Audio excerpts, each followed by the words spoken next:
Famous trials, dramatic cases of crime and judgment. Factual stories from the courtrooms of the world.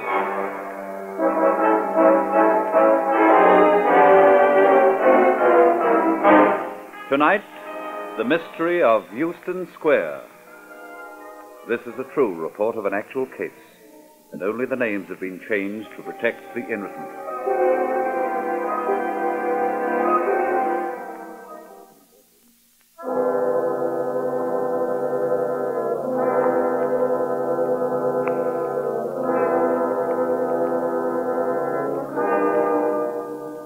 Number 44, Euston Square. A narrow doorway and a shabby front of tenements. Here, in the year 1908, there occurred a mystery that intrigued all England. A woman was found dead here at number 44. How did she die, and what was the reason for her death? These were the questions that had to be answered in the Central Criminal Court, Old Bailey, London.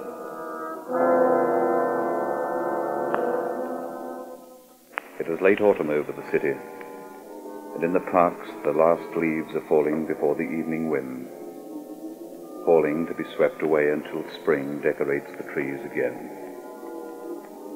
In the quiet backwater of Euston Square, along a gaslit street, a man is walking home. Evening, Constable. Evening, Mr. Cooper. Looks like a storm blowing up. Yes, it does, sir. And how are things at number 44? Hear you have a new maidservant. Yes, our other girl left us some time ago. But you probably remember her. Oh, I do indeed. Right friendly girl she was. The square hasn't been the same since she left. Well, remember me to Mrs. Cooper, sir. I will, Constable. Thank you. Good night. Good night, sir. I wonder if it's true what people are saying about him. Him and the girl. Wonder.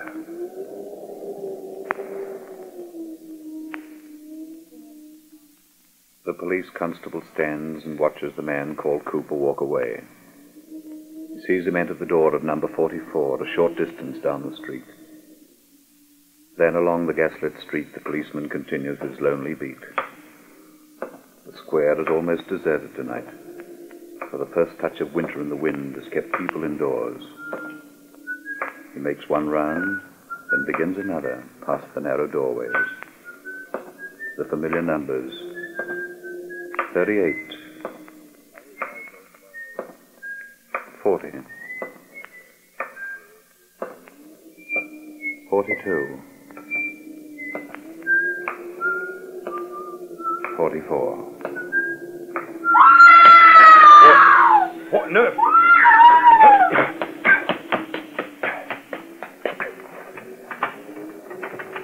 Here, open up in there. Open up. Constable. I heard a scream, sir. Just what's going on in this house? You'd better come in. Well, Mr. Cooper? There's something terrible happened, Constable. I was just on my way out to look for you. Yes? And who's this young lady? This is Elsie Dent, our new servant girl. You tell him, Elsie. I'll tell him, all right. Then I'm leaving. You don't catch me staying in houses where there's bodies lying about. Bodies? What's that, miss? There's a dead body lying down there in the coal cellar. I just found it. What? You better take me down there. You, miss. Me? Oh, not blinking likely. Oh, I wouldn't go down in that cellar again for all the money in the world. Oh, I'd rather spend the night in the Tower of London.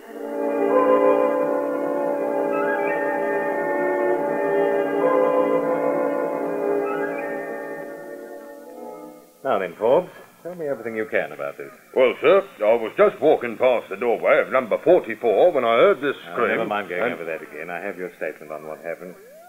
All I want to know from you now are some details about these people. Details, Inspector? Of their personal lives.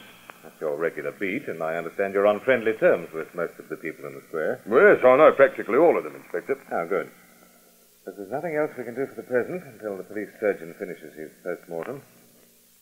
And whether it was murder or natural death, There has to be some reason why that body was hidden down there in the cellar of number 44. Yes, it's a strange business, Asa.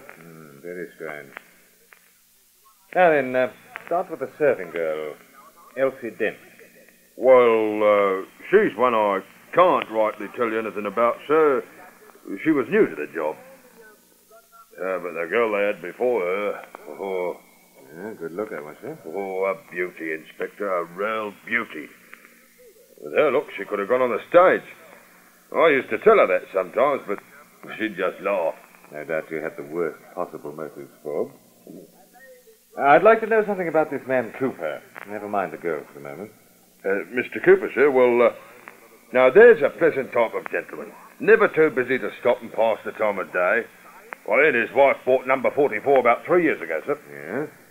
At that time, he used to work somewhere in the city, but about 2 years ago, he gave up his job. Any idea what it was?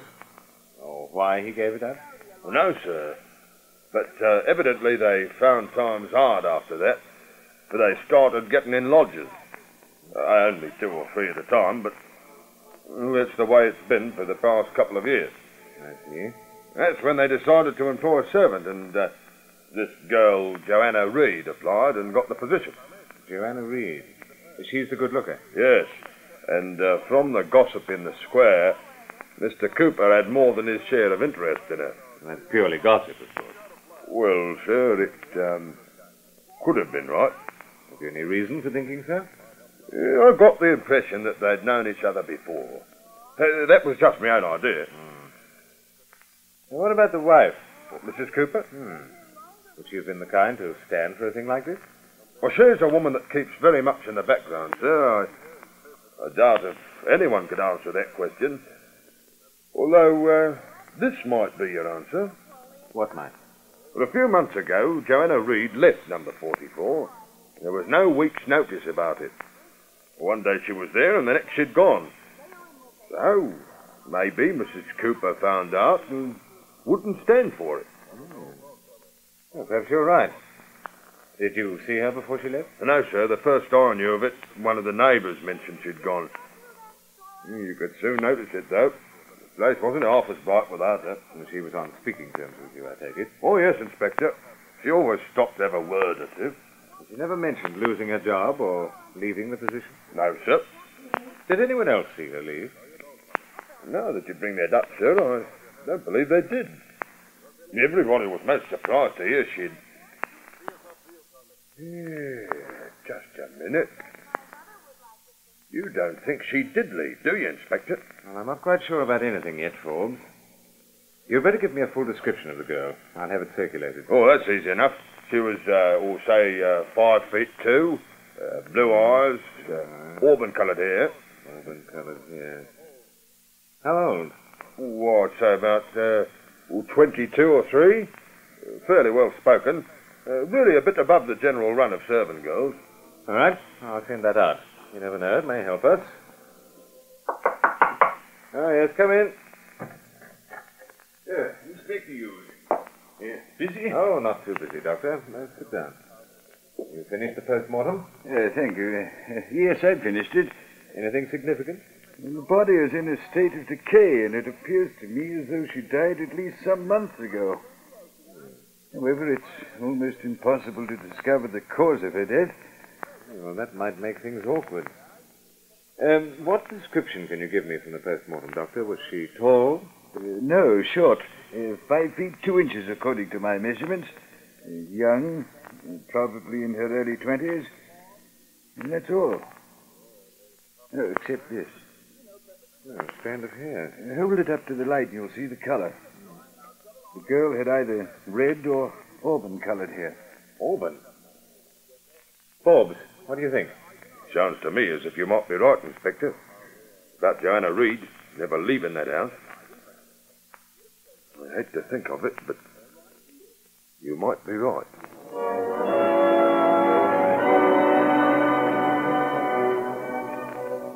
All right, Mr. Cooper, I think it's time you started telling us the truth. Whose body was it found in your cellar? But I've already told you, Inspector. I don't know. You remember a girl called Joanna Reed? Of course. Do you deny that you knew her before she came to work for you?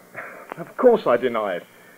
You've been listening to that stupid gossip, Inspector. I thought that kind of thing was below the dignity of the police force. It's up to us to solve this business, Mr. Cooper, by any means we can. Even the great Holmes believes in the value of gossip as a means of establishing the truth or otherwise. Well, this is a pack of lies. I deny it completely. You also deny that you were romantically interested in Joanna Reed and that she returned your affection? Of course. It's not true. I see. Would it interest you to learn, Mr. Cooper, that the body found in your cellar is evidently that of Joanna Reed? What? Oh, no, you're wrong. It couldn't be right. The body is unrecognizable, but the measurements and hair color correspond. And since Miss Reed left suddenly and nobody saw her leaving, I rather think it's up to you to prove that she did leave. But it couldn't be her. I tell you, it couldn't be. I think you'll have to do better than that, sir. All right, then. I'll tell you the truth. I think it's time you did. You're right in what you said. I did know Joanna before she came to work for us. I met her while I was working in the city. I came to like her very much. Yes? I gave up my position in the city. I suppose you'll find this out, so you might as well know now. I took some money. How much money? £20. The firm found out. They were quite decent, allowing me to pay it back instead of prosecuting me. But I had to go. Why did you take the money? Well, I had to have more. Joanna she had expensive tastes. All the time I knew the right thing, the easy thing to do was to give her up. But I couldn't do it. Then she came to work for you? Yes. When I lost my job, we took in lodgers to help us out, and my wife wanted a serving girl to help look after them. I thought of it as the perfect chance to have Joanna near, where we could see each other often. And after some persuasion, she agreed to do it. How long did she stay with you? 6 months. Then my wife started to ask questions. She was getting suspicious, and Joanna was frightened. One morning I got up, and Joanna wasn't there. She'd gone, left the house, and I haven't seen her since. And that's your story? It's the truth. It clears up some points, but not all of them, Mr. Cooper. How can you prove Joanna Reed ever left number 44 Euston Square? I can't prove it, but I tell you that's what happened. You ask my wife. I'm sorry, Mr. Cooper. Do you know what I think? I believe you started to worry about the girl. Your wife was suspicious, but Joanna was the kind who didn't care. She may even have tried to blackmail you. Whatever it was, you killed her. No! Everything points to that. No one saw Joanna Reed leave that place alive. Mr. Cooper, I'm afraid I'll have to hold you for further questioning.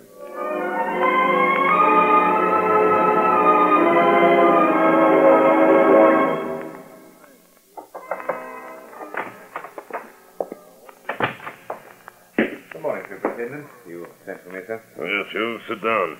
Thank you. You still holding Gerald Cooper in the Euston Square business? Yes, sir. He still refuses to make any further statement, but I think we've got him where we want him. I feel he should be formally charged with Joanna Reed's murder and brought to trial as soon as possible. There's only one thing wrong with that, Inspector. What, sir? Joanna Reed isn't dead. Did you say isn't dead? That's right. The description you circulated found her. She's in jail, serving a 6-month term for selling stolen goods. Whoever the victim in that cellar was, Hughes, it couldn't have been Joanna Reed.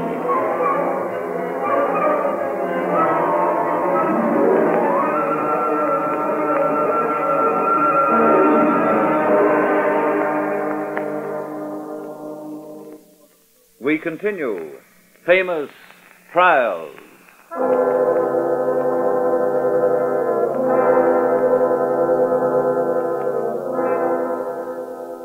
Inspector Hughes is interviewing Joanna Reed at the prison where she is serving her sentence. Miss Reed, you are the Joanna Reed who works for Mr. and Mrs. Cooper at number 44 Euston Square? Yes, Inspector. I have here a statement from Gerald Cooper saying that he was acquainted with you before you took this position. He was. Although acquainted is hardly the word. And I'm to assume that it's as Mr. Cooper said. You and he were in love with each other. You're at liberty to refuse to answer. Then I do refuse. Besides, that's not what you came here to talk to me about. What did bring you all the way down from London? A murder, Miss Reed. A murder? At number 44? Yes. How did you know that? Well, I guessed. A body was found hidden in the cellar. A woman's body in an unrecognizable condition. It had been hidden there and was found by accident. I see. At first, we had every reason to believe it was you. But now that we find you alive, Miss Reed, there are some questions that have to be answered. Of course, Inspector. I'll be glad to help any way I can. Do you have the slightest idea who it might have been? Oh, I can only suggest perhaps one of the lodgers. Well, you knew them all from working there. Was there at any time a young woman about your height with auburn hair? Why, that's Miss Fairley. She was a lodger, had a room on the top floor. Young, but rather eccentric.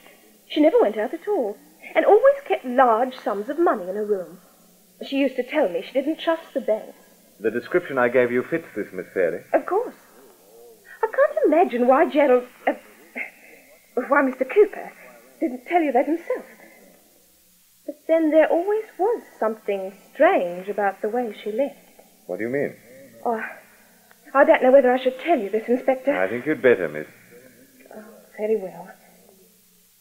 Jean Fairley was a strange person, but I grew rather fond of her. In her own way, I felt she thought of me as a friend. That's why I was so surprised at the way she left. You tell it, I'll listen. Well, it was a Sunday, my day out. I spent the afternoon with friends, and when I came back, Mr. and Mrs. Cooper told me that Miss Fairley had left. Suddenly. She just packed her bags, paid her rent, and called for the carriage. And there was a shilling on the hall table that she left for me. Mrs. Cooper pointed to that. I couldn't understand why she'd left so abruptly, without mentioning it. Just didn't make sense. But now it does. You never heard from her after that time? No, never.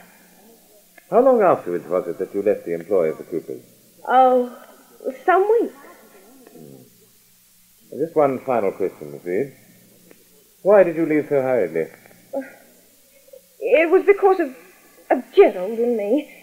Mrs. Cooper was getting suspicious. I could see there was going to be trouble, so I got out. Well, I think that's all for the moment. You've been very helpful. I think at last we're starting to get somewhere.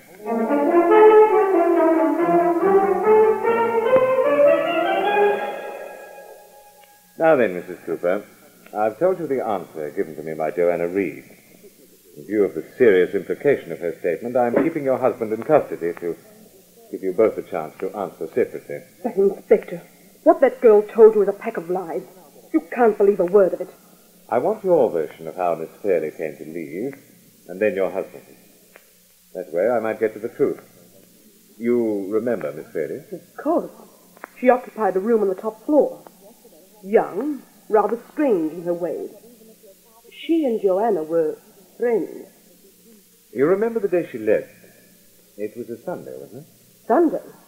No, it was a Wednesday. Miss Reed says it was a Sunday. But it couldn't have been. Sundays were her days off. I've read you her statement. She says that she was out when Miss Fairley left here. But that's wrong. She's not telling the truth. Well, what is the truth, Mrs. Cooper? The woman left on a Wednesday. I know because that's the day Gerald and I go marketing. We were out when Miss Fairley left. You were out? Yes. When we came back, Joanna told us she'd gone. She handed me £1 that was owing for rent. And that was all? Yes, that was all. Naturally, I was surprised at her sudden departure, and I said so. But Joanna just didn't bother to answer. Later that day, I inspected her room and scolded Joanna for allowing her to leave without paying for the stain on the floor. Stain? What stain? May I see that? Of course. It's rather faded now, but it's still visible. Just a minute, Inspector. I'll get the key to the room.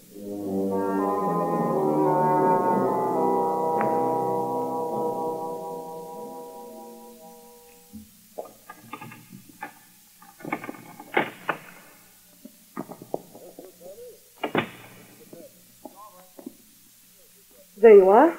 That dark stain on the carpet. Why, this Mrs. Cooper, I'll have to send a man down to make an examination of this carpet. I think that's a blood stain. Blood?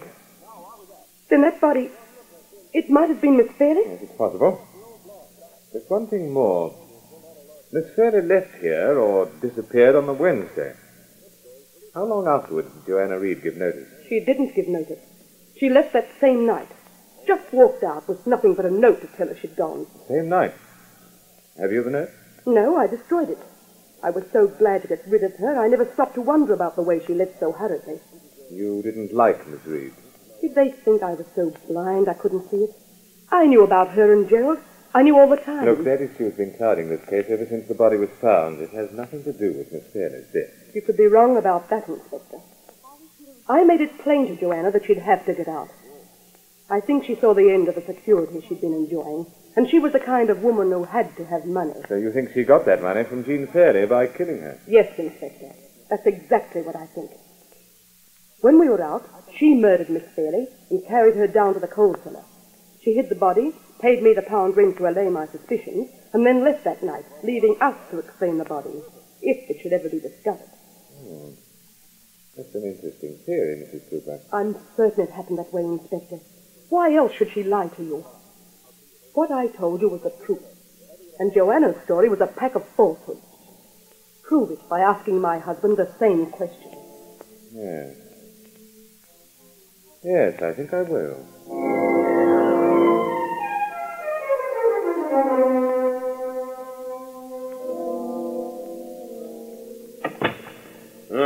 Come in and sit down, Inspector. Any further developments in the Fairley case? Yes, sir, quite a few. Our laboratory says that stain is human blood, all right. Not only that, there's been an attempt to scrub it out with soap and water. Well, that could have been done by either party. What about the husband, Cooper? Did you question him? Yes.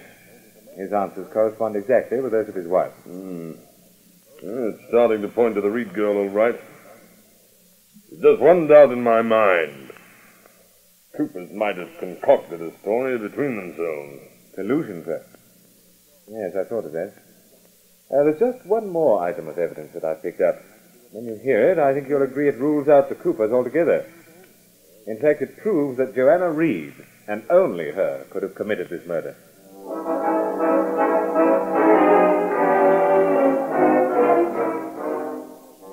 On November the 16th, 1908, Joanna Reed was tried for the murder of Jean Fairley and the lodger who lived on the top floor of number 44 Euston Square.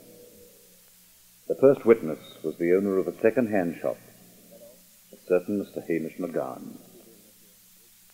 Your name is Hamish McGowan of 31 Cliff Road, Hammersmith? Aye. What is the manner of your business, Mr. McGowan? I own a second-hand store, trading in clothing and goods. Do you remember the prisoner, Joanna Reed? Aye, I do remember her. Will you tell the court under what circumstances you last saw her? Aye. She came to my shop about 2 months ago or more. She had some clothing and jewellery she wanted to sell me. Yes? I have to be careful in my line of business, you understand. To buy stolen goods is an offence against the law. So I asked her to sign a statement giving her full name and address and certifying the goods belonged to her. She did that? Aye, readily enough. But on reading her statement, I noticed the name she signed was Joanna Reed. And on examining the clothes and also her watch, I observed the initials JF and not JR, you notice. So I handed the goods back to her and told her I couldn't buy them. Yes? At that she made a deal of trouble. She raised her voice to such a pitch that a constable came to inquire the cause of the matter. And when she refused to discuss where she got the clothing and jewellery, he took her into custody. I later heard she'd refused to explain the matter at her trial, and she'd been sent to prison, although she was given every chance to clear herself. Thank you, Mr. McGowan. The defence may cross-examine. No questions. Then I wish to call a sister of the deceased, Miss Elizabeth Fairley.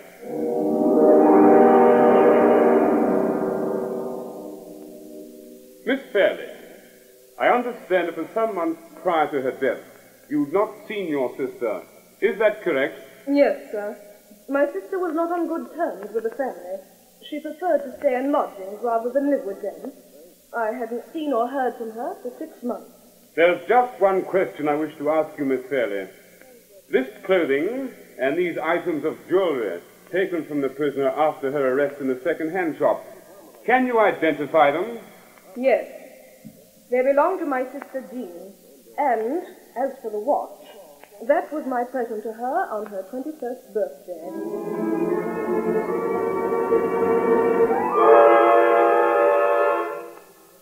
The evidence of the Crown was powerful, convincing evidence. When Inspector Hughes went into the witness box and told his story, the jury had the complete picture of the case.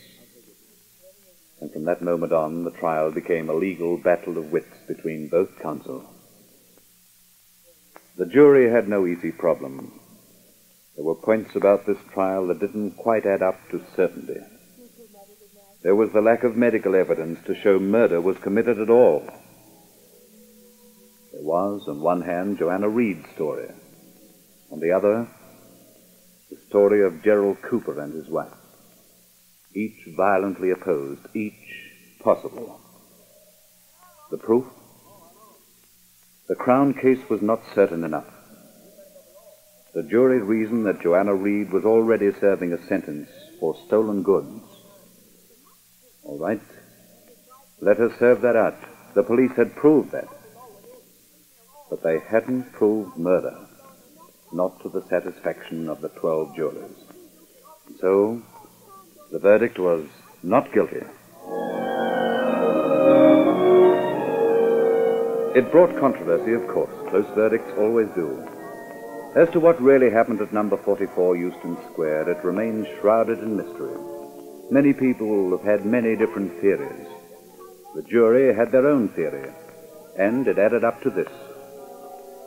Better by far to let a dozen of the guilty go free and to take the chance that one innocent should perish.